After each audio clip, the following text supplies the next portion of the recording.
inside my head. I'm fired up and tired of the way that things have been. Oh, oh, the way that things have been. Oh, oh.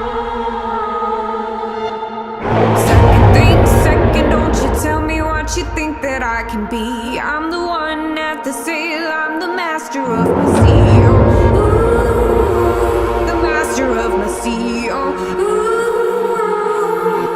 I was talking from the young age, taking my soak into the masses, writing my poems for the few that looked at me, took to me, shook to me, feeling me, singing my heartache from my pain, taking my message from my veins, speaking my lesson from the brain, seeing the beauty through the hope.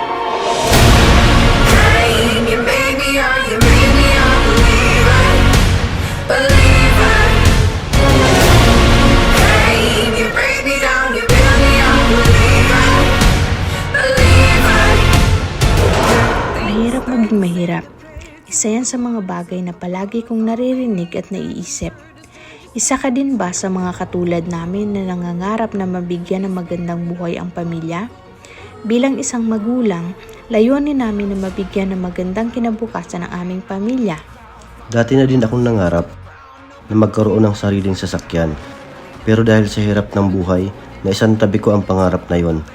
Pero muling nabuhay ang pangarap na ito na makita namin ang napakagandang oportunidad na kayang baguhin hindi lamang ang buhay namin, pati na rin ang buhay ng ibang tao. Kaya ang dating pangarap lang na magkaroon ng sariling sasakyan, ngayon nagkatotoo na.